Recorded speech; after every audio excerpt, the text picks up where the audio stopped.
is a season of great humility, and I'm speaking to a remnant of individuals who have mastered, blessed be God, the ability to have church. So church is not necessary on today.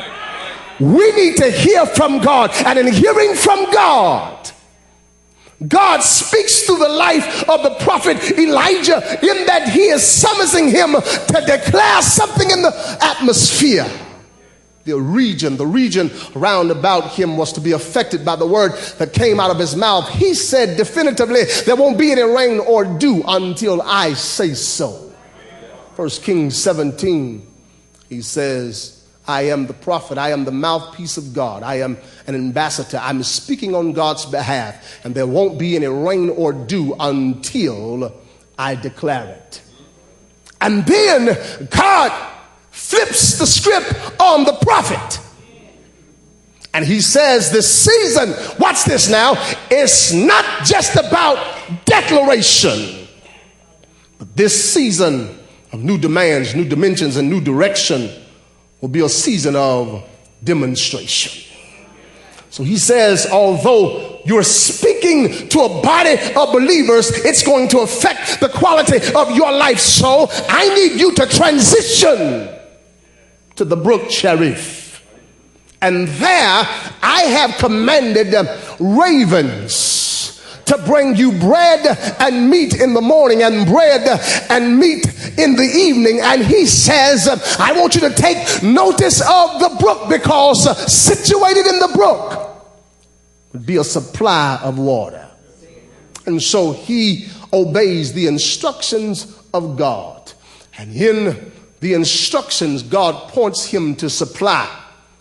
God teaches him and he disciplines him in the area of expecting supernatural supply. He's altering his expectations from one dimension to the next, and while he is transitioning to the next, he is now, blessed be God, put in a position where he can't depend on his own resources. God has put him in a posture where he is to expect supernatural supply. And simultaneously, God is showing his supremacy over every circumstance that he would find himself confronted with. He situates him by the brook Cherith, and he takes notice of the supply of water. He takes notice, blessed be God, of the ravens that were on command, and they were on assignment to supply for him. I'm using my spiritual imagination, and I'm looking down the corridors of time, and I can't help but notice, blessed be God, the brook becoming nil, the brook drying up, and he is still situated at the same place, and there is a dwindling of supply. Have you ever been there? I'm talking about out of a life of obedience, you found yourself in a situation where, blessed be God, you couldn't accurately pinpoint the supply that God had declared prior to this season in your life. You were existing in a place where your supply was nil and it was dwindling every day. He took notice, blessed be God, of dwindling supply. He's following the instructions of the Lord. He is in the exact place that God has ordained.